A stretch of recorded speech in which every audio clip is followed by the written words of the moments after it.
Our human nature is to avoid pain, whether it be emotional or physical. We do that almost at all costs, sometimes in ways. I didn't want to go back into those flames immediately.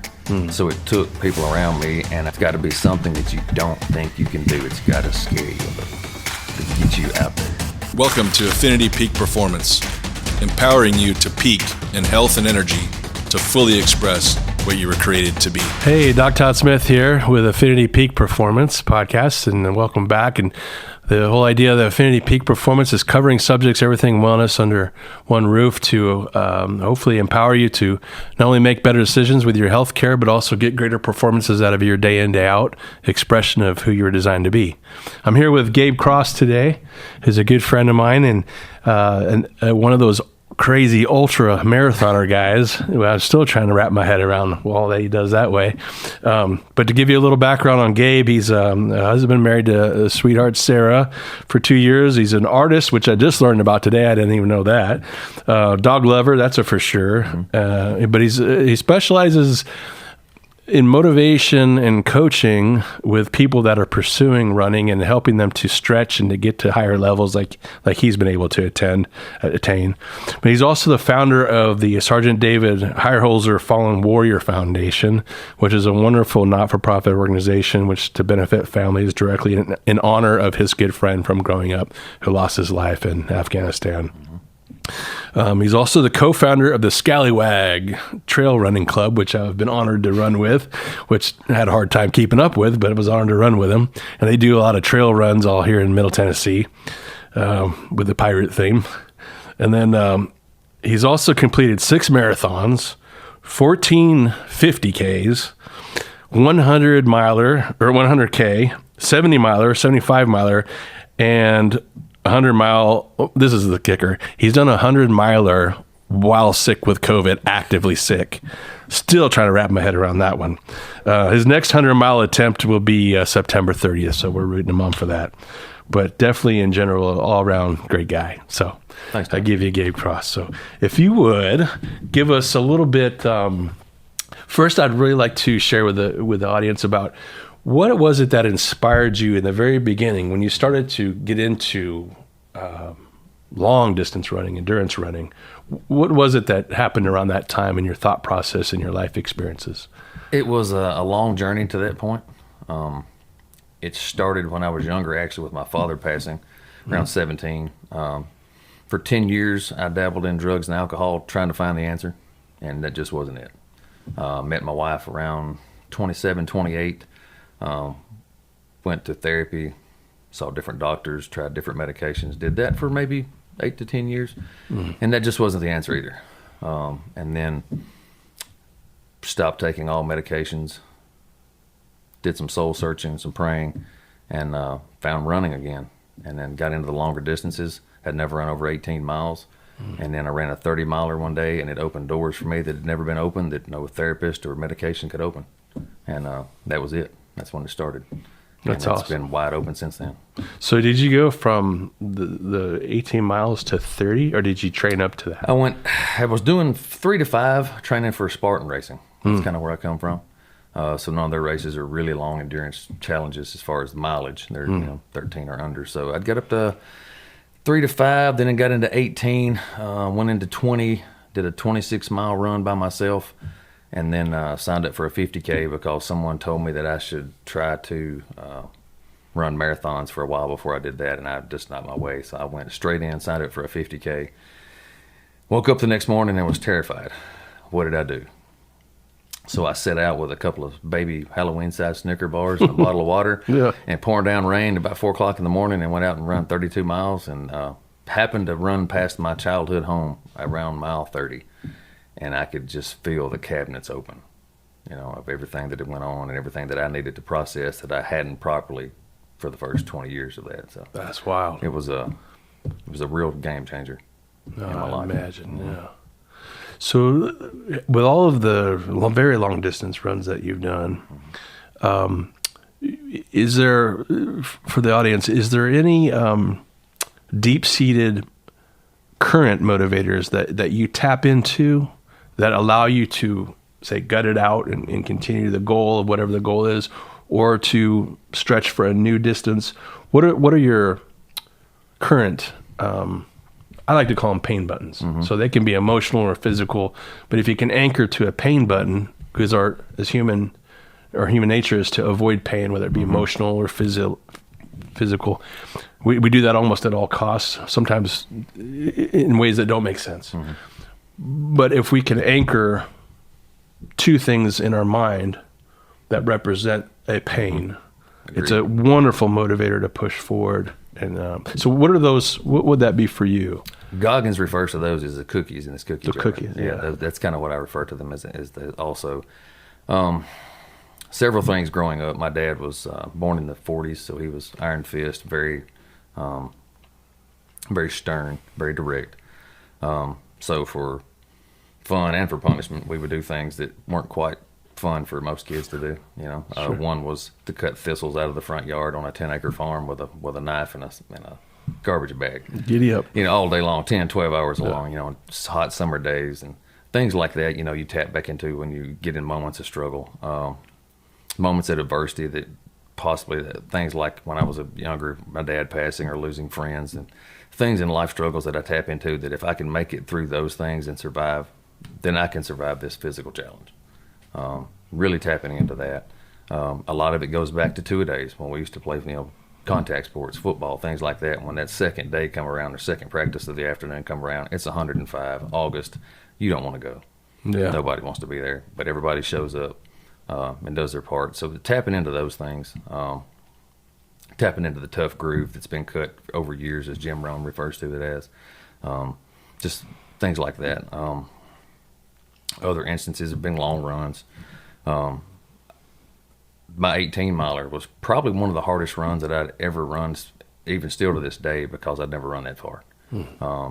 Headphones died, ran out of water, no hydration, no fuel, didn't know anything about those things. Oh, yeah, makes a big difference. And I got 9 miles out and realized I had to turn around and run back, with nothing.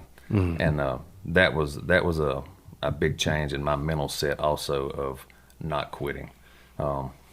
Along that time frame when all of this started happening, I had felt that as a child I had quit certain things when it got tough. For instance, we were in 7th grade football, getting punished for a loss we had suffered, the day before, and instead of suffering out with the team, faked an injury. Oh yeah. And that was in 7th grade, and I'm 44 years old, and that still haunts me to this day. Yes, I understand. So that moments of struggle, when that quit starts creeping in, you think of those types of things, and it just snuffs it, immediately. Things like the saying that my best friend had that was killed in Afghanistan, David, he had a saying, never go easy. And I try to live by that, be hard to kill. Be hard to kill. That's a good goal. Yeah. Responsible for tons of training beyond that. Yeah. Tons, man. Yeah. A good friend of mine calls me La Cucaracha, the cockroach. Can't stamp them out. That's it. Jennifer Winokur. She nicknamed me that. So that's pretty good. Yeah. The thinking about your health regimen, take us through a little bit about what you've discovered over the years, what works the best for you in your regimen. Training cycles, as far as that goes, when training for a big race, I like doing doubles. I like doing two-a-days. I think that's beneficial to get miles in, especially with the time everybody has to spend.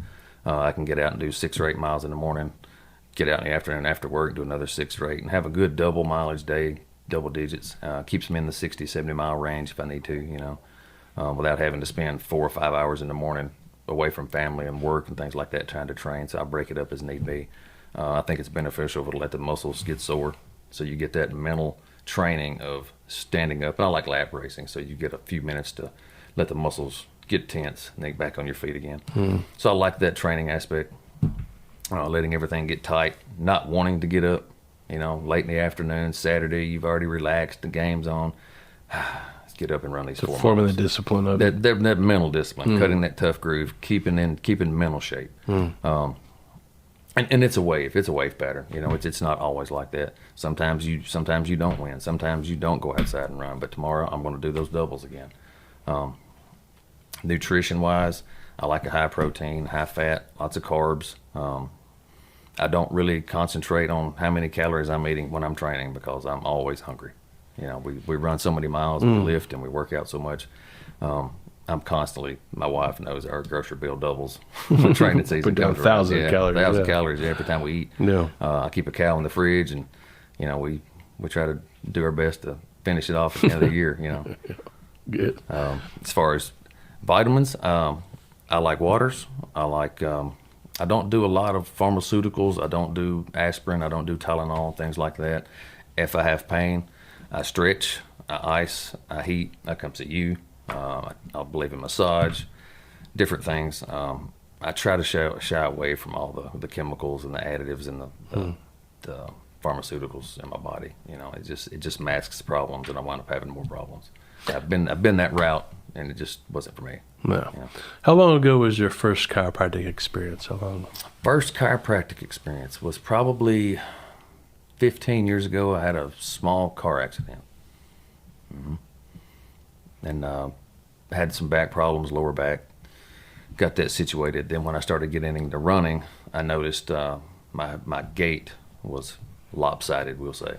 And somebody advised me to come see you. And now when I get that way, I come see you, and it's almost instant. I can feel the correction that afternoon when I go run. I don't have a lope, as I refer to it as. And I'll even tell my wife that I'm starting to lope or starting to have a hitch. I got to go see Doc. That's awesome. Yeah. For those that don't know at home, a lot of the professional athletes that get regular chiropractic care, it's not so much always about getting it over an injury. It's about maximizing performance because you increase the joint range of motion and abilities, but you also increase the proprioceptive feed, meaning how your brain perceives where things are in space. So like if you close your eyes, your hand is down, left, right. That reception or information to the brain increases with chiropractic care. So it's a matter of heightening those abilities so the performance is heightened above and beyond just feeling better coming out of pain or mechanically moving better as well. So, and just to back that up some with some data, my running pod that keeps up with my balance and my foot strike, it can tell when I need to be visited. That's pretty cool. It's the craziest thing, man. I'll start looking at it, and it'll tell me that I'm spending more time on one foot or my oscillation's off, and I come see you, back to square, every time. That's cool. I have another client that gets data reported to her too, and going back to symmetry. Yep. Yeah. Every time. That's a numbers neat thing. don't lie. Yeah. That's cool.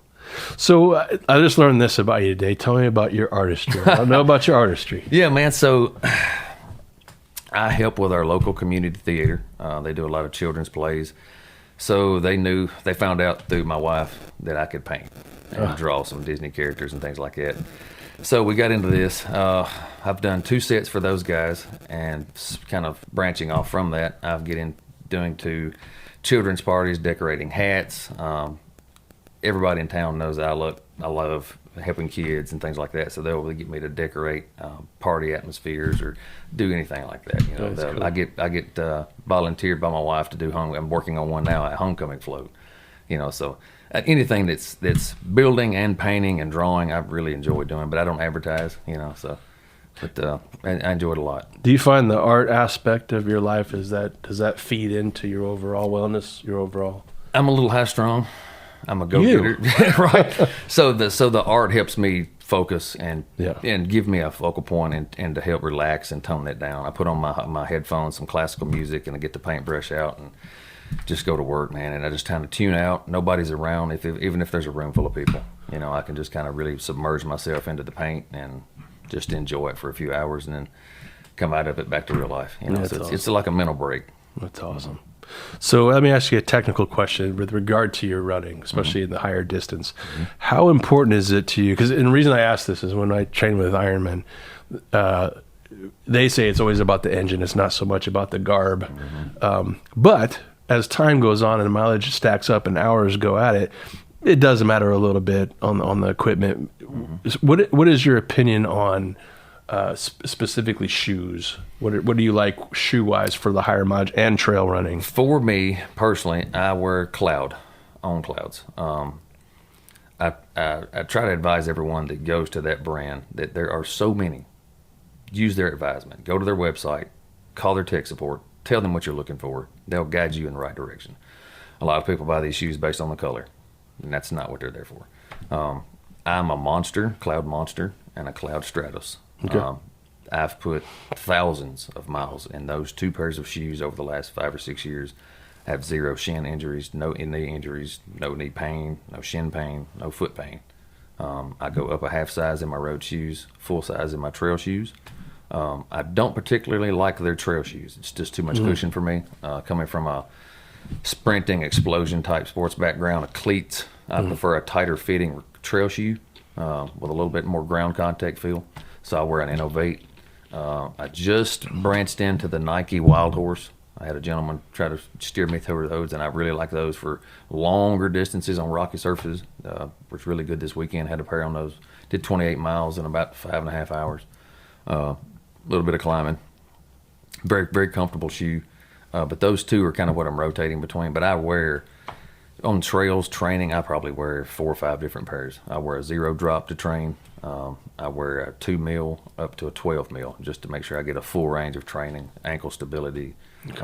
And then when I run full distance, it's either a pair of Innovates, typically. What are your thoughts on rock plates? They have their uses. We go down to Mountain Mist, and it's an extremely rocky area. And if I'm wearing a low cushion type shoe, I'll put a rock plate in just to keep those stabbing points out of my arches. But other than that, I typically don't wear them on, unless it's a really most rocky, of your trail. Most of the trail run. I like to feel the ground. I don't mind it. I've even worn some minimalist shoes, New Balance minimalist a few times, and I like those. It's just not for longer distances for me. So with regard to your coaching, I've always been interested in this because you may not know this, but I get feedback from several that you've run with through Skylar Rags about your, not only your unique approach in your coaching, that it's very relaxed, but just specific enough to be just challenging enough to the person and their personality, and just at the right timings. I think, which speaks a lot about your personality, just your love of other people, and how you have these abilities to do that at the right timings. What is it within the coaching aspect? Was that something that came in to you naturally? You came in naturally, or did it develop over time, or was that something that you specifically set out to help people? No, I believe it's completely natural. It's nothing that I really set out to coach people. It just started happening. Okay. People see changes and want to know how you changed. So if I can help them and show them the way that I was able to change, or the things that I did, or the tools I used, and they're beneficial to them, then I want them to do that. I want them to use those tools. I love my guys. It's all out of love, because I love the people that I've surrounded myself with that have helped me on my journey. So I'm giving them my all back. I really want them to be the best they can be. And it aggravates me when they do better than me, but it also gives me so much pride. I mean, these guys are absolutely just killing it. And I know their routines. I know them all very personally. So I know on their days off, I can poke the bear a little bit. What are you doing today? I know you ran 28 miles yesterday. What are you doing today? I try to keep up with everybody. I try to do what I preach. I'm on them about running hills. So I send them screenshots of my hill repeats. If I'm up at 4 in the morning, I'm preaching to those guys about getting up at 4. Then you can't. As Hulk Hogan says, got to eat your vegetables. Well, you got to eat yours too. Yeah. So that's part of it. Lead by example, really. That's awesome. You can't talk it if you don't walk it, man. I believe that 100%. And it's in the proof's in the pudding. If you get out and you crush it and you work heels and you sweat and you grind, you'll get better. Mercy Hash, one of my best friends, when she started hanging out with us and started running with us, I told her, just keep showing up. Just keep saying yes and keep showing up. And now, man, she's blossomed like I've never seen. She's become a trail runner, a road runner. She's just an awesome person, and you can just see her growth pattern just exploding. Keep showing up. You say Jim Rohn used to say, I think it was Jim Rohn. It might have been Carney. Your life will be the same tomorrow as it is today, except for the books you read, the meetings you attend, and the people you meet. And I'm paraphrasing there, but that speaks to just keep showing up, and it gets better and it gets easier. Yep. Just do the work, and don't say no. Just say yes. If it sounds like it's something you don't want to do, still say yes. No. Still show up. Don't be scared to fail. Don't be scared to come in last. Live with no fear. Yeah, man, because we've all done it. Yeah. I've got a DNF. I love running 50Ks, and one of the last 50Ks I ran, I DNF'd. And I'm more proud of that DNF than I am the 14 finishes that I've had, because it took me, I had to set my pride aside.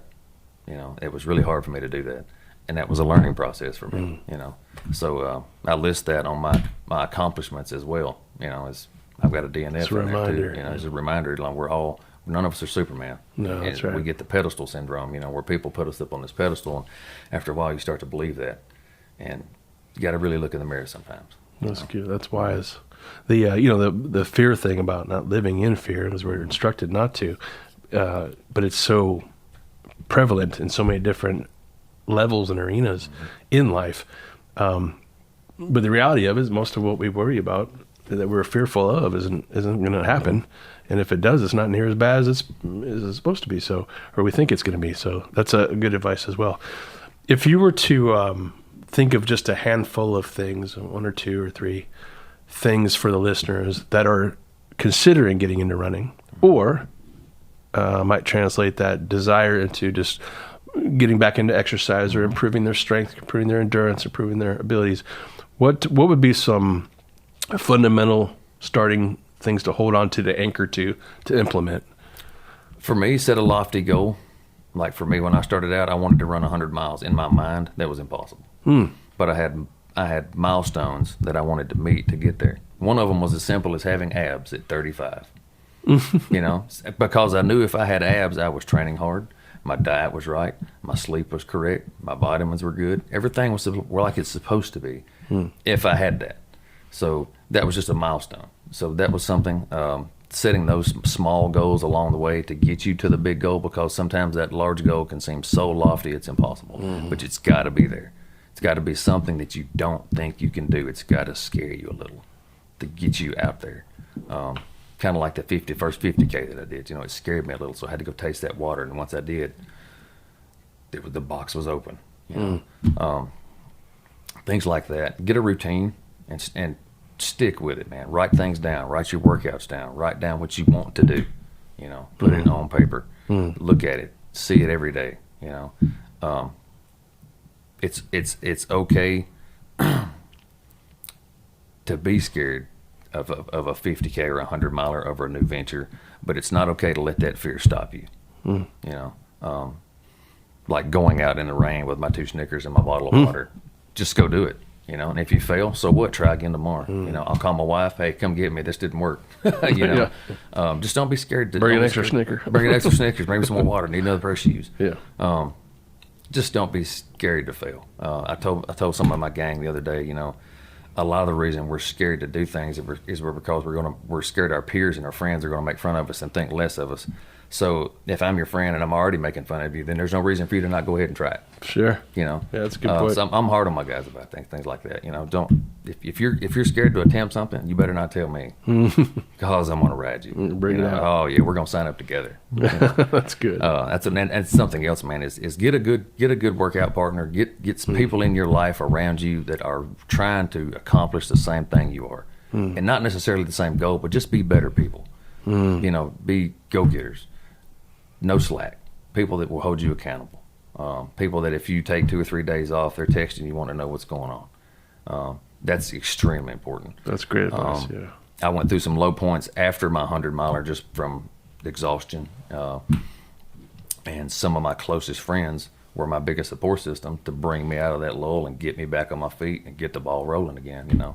Because it's hard after you do something like that to want to go back into suffering again. After you suffer for so long, say my 100 miler, I didn't want to go back into those flames immediately. So it took people around me and giving back to them, helping them achieve their goals to really get my fire relit. You know, and I don't tell them that now, but you know, here they're going to hear it now that their success helped build me back. You know, and it's awesome to see that. So get people around you that are wanting the same thing. That's excellent. You know, Yeah. it's There's really a synergistic energy with that. It That's is, man. profound oftentimes. And especially I like the angle that you add to it with not just about performing better in sports or endurance, but actually becoming better people on that part of the journey as well at the same time. I think that's very good. Thinking back on the, still blows my mind that you did a 100-miler with COVID, but I know from others that you've even continued and finished runs on really jacked up ankle, different injuries. Yeah. So what is it in those moments when you're suffering, literally suffering much more than just the exertion of the activity, coupling it with the illness or weakness, what is it in those moments that you hold on to that you propel forward with?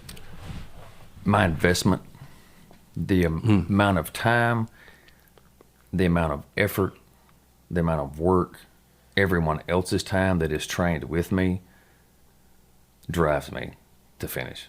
I don't want to let those people down. I don't want to let myself down.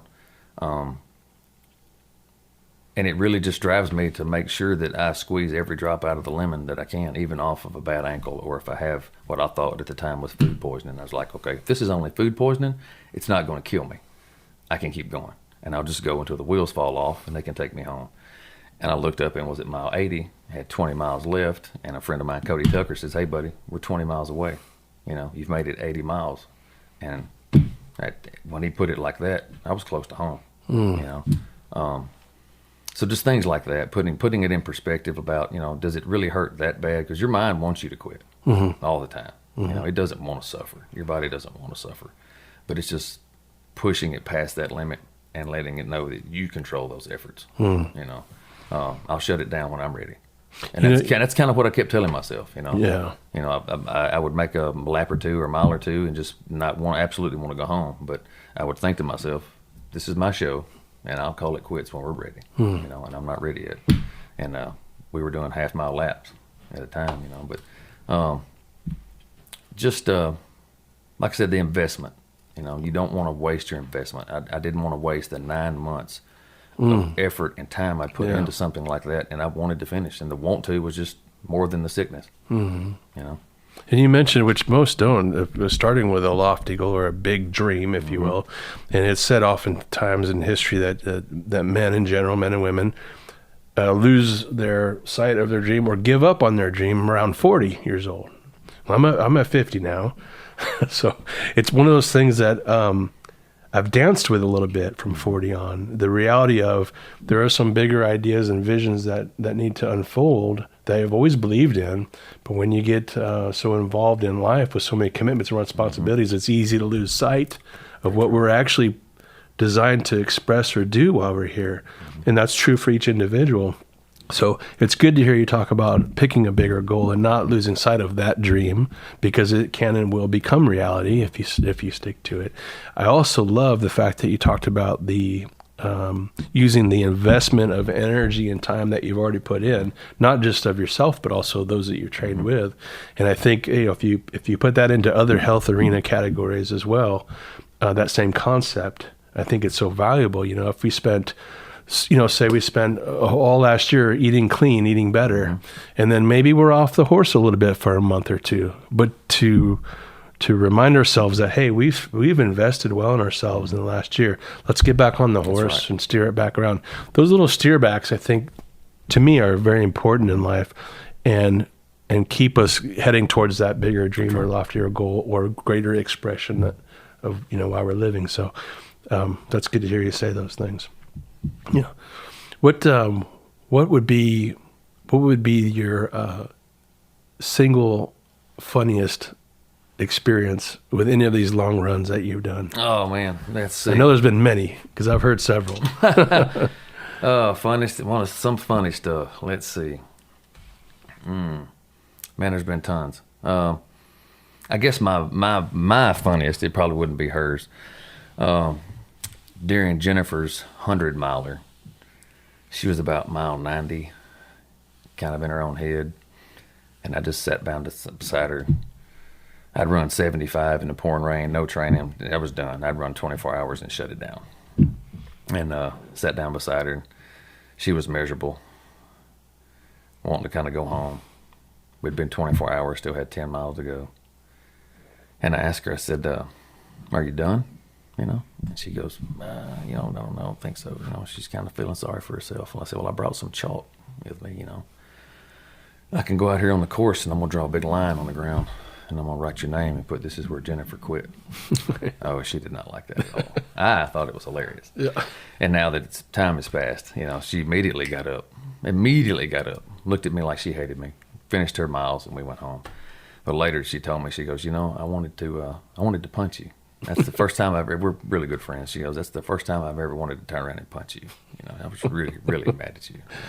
But yeah, so I like, my humor is evil sometimes. I like my friend Cody this weekend. I told him we were going down to Chattanooga to run a flat 28 miles, and we climbed 3,000 feet, I think, And he knew when we got there. He goes, you lied, didn't you? I said, yeah, I sure did. Yeah. So it's those kind of jokes I like to pull. Yeah. We're just going out for a nice, easy 3 or 4 miles, and then we wind up doing 26 or something like that. So it's those moments where everybody goes, I thought we were running 4 or 5. Yeah, man, laps. 4 or 5 laps. Note to self. Note to self. Yeah.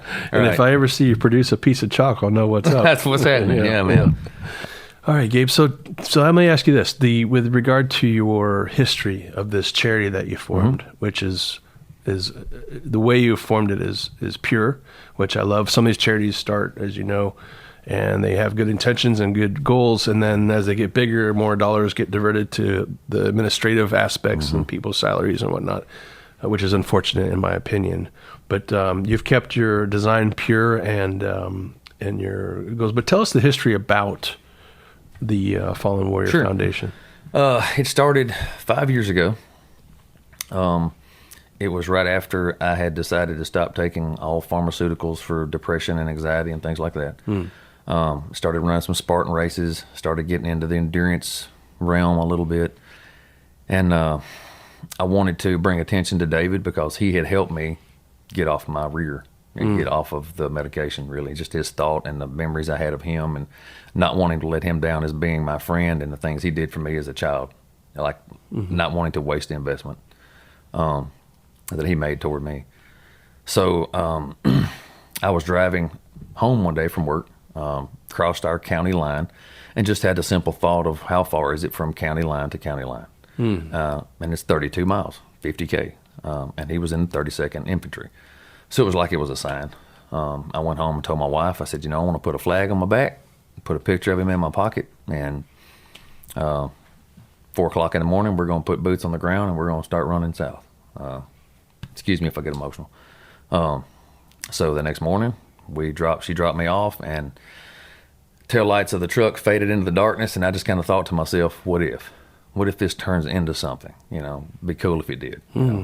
And so I ran that morning, and a couple of people had stopped me along the way, asked me what I was doing. I got to tell them his story and what he meant to me, kind of what I was trying to do. And as the years progressed, the second year, a friend of mine, Jennifer Winokur, reached out to me, wanted to join. Tommy Clark, a friend of mine who's a cyclist, actually my preacher who married me and my wife recently, great guy, wanted to join in. So us 3 the second year, and since then it's just grown and grown and grown. And some of the people that I've surrounded myself with in my trail club and with our foundation, before it was our foundation, really helped me mold and water a seed that was planted and grew it into what it is. They really gave me the motivation and the insight and the courage and just a little push that I really needed just to get that first step. And now we're, let's see, last year we were able to sponsor like maybe 8 children and 3 teachers. This year we sponsored 30 children, full school supplies for the start of the school year. We're able to sponsor 4 children, a new ag teacher in our local school, just doing tons of stuff with donations we've received.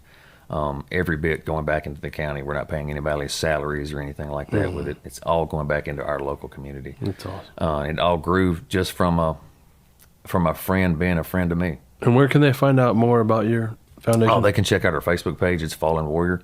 Facebook page. Right now, our Fallen Warrior Foundation, we're in the progress of getting our website set up and things like that. So I've got some guys working on that for us. So excited about everything that's happening right now. It's we're in the infant stages of it right now, really. So really been up and running since May. Let me ask you this. You had mentioned before earlier how you had grown through a struggle with drugs and alcohol in the past. And, I look at the years of the pandemic, and those numbers went through the roof for this country, both in chemical dependency, alcohol dependency, even domestic abuse. All these categories went through the roof during those extra stress years. When was it, and what was it with your journey? What did you experience in the time with regard to your pathway during that time, and what was it that ultimately woke you up and helped you change your pathway? And what was it in the new pathway that you gained momentum and positive? Because your story is very inspiring as far as where you're at today and what you were struggling with back then. It's very inspiring. I guess after my father passed away, I was looking for a way to fill the hole in my chest, in my soul. Big part of my life, which had just disappeared. So I was dumping anything I could find in that hole, and I turned away some of the support that I should have welcomed at the time, religion or spirituality, I should say. Different friends that I pushed away that I shouldn't have, and turned towards alcohol, drugs. Lots pill addiction more than anything. Got into the anti-anxiety pills and the pain pills, and mixing it with alcohol, and then mixing it with cocaine and everything else you could imagine. I experimented with all types of drugs for 8 to 10 years. 8 to 10 years. From 17 till almost 28. Wow. So almost 11. Met my wife, and just accidentally bumped into her and found the best thing that ever happened to me. I'm familiar with that. 100%. Yeah. So I knew that she wasn't living that type of lifestyle, and this was an opportunity that I did not want to waste, that I did not want to miss, and I had to make a change. So I started going to therapy. I went to different doctors. They helped me with, at the time, I thought it was the right thing for me. Put me on different mind-altering drugs, I'll say, different things for anxiety. And it went probably 5 or 6 years, and I became gray, numb to every emotion. Had no excitement, had no ups and downs. It was just absolutely gray. I hear that reported often through the clinics of people that have been in that portion of the journey or similar portion of the journey, that tends to be an unfortunate truth of the industry's management oftentimes of attempting to address the actual real issues. That's it. Yeah. So I was very gray, very mute to all emotion. She could tell, my wife could tell. So talked to some people, started to make a change. Went to some other doctors locally, some big doctors in Nashville. They tried some things, and it actually made me worse. So I come off of all of it and told her that there had to be a better way, So I'll say detox for probably several weeks, 2 to 3 weeks, was extremely difficult. Kind of weaning myself off, like the doctor said, kind of, take a half an hour. They didn't really have a plan for me. And that's when I realized that I felt like a guinea pig. That you don't have a plan for me to come off of this medication. You had a plan to put me on, but not one to come off. And it was extremely difficult, mentally and physically, withdrawals of all types. And then when I finally got off, I started soul searching and started listening to Jocko Willink podcasts, David Goggins. Found some other guys that I really needed in my life at the time to help get that motivation kicked off and just to knock the dust off my tough groove, to really help me remember who I was and where I'd come from, because I'd kind of lost my way. And with that, and the thoughts of David and the memory of him and thinking about things that we had done growing up, man, it just really drove me to start exercising more, and that's awesome. Just pushed it all to the side, man. It just was not the way. You've experienced that. I love to remind folks from time to time that we are designed to perform at a much higher level than we ever stop to give ourselves credit for, day in, day out. Most don't. And when we wake up to that, or knock the dust off it, like you say, it is exceedingly powerful, not just for what we realized internally, but what we can do externally. It's way beyond what we think we can do. So that's cool that you found that. And I'd love to challenge and remind the listeners that you have that. Each one of us has that. Certainly. It's just a matter of finding it again and waking it up. Cool. Well, thanks, bro. Thank you for your time. I sure appreciate you coming out for the podcast, and hopefully that's a few nuggets in there to have a takeaway story-wise to improve your pursuit of your exercise and performance and living a healthier life. So thanks. Love you. Talk to you later. Thanks, Todd. All right, brother.